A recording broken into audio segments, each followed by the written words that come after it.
मोहम्मद हैदर अली खां, निवर्तमान वार्ड पार्षद पति 20 नंबर वार्ड के हैं। अभी वार्ड 19 से उम्मीदवार हैं। मेरी पत्नी वार्ड नंबर 19 से उम्मीदवार है। आप पिछले 5 साल काम किए हैं और इस साल के क्या रहेंगे? 5 साल मैंने अपने क्षेत्र में बढ़िया विकास किया हूं, जिसकी वजह से मैं अपने क्षेत्र से चुनाव लड़ता, लेकिन मेरा सीट आरक्षित हो गया।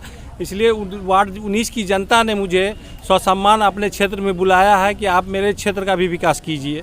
और भविष्य में 5 साल में मैं जो मेरा वार्ड 19 है उसको नगर परिषद की तरह, नगर की तरह जो गांव दिखता है उसको नगर की तरह टाउन बना के रखूंगा। कुछ ऐसा होगा ना मैंने जो आपके लिए प्राथमिकता होगा जीतने के बाद? उस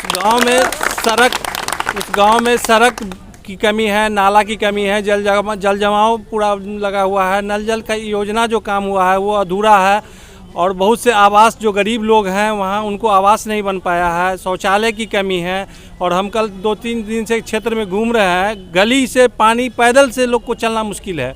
इसलिए मैं उस क्षेत्र को नगर की तरह, बेनीपुर की तरह चमकाना चाहता हूँ।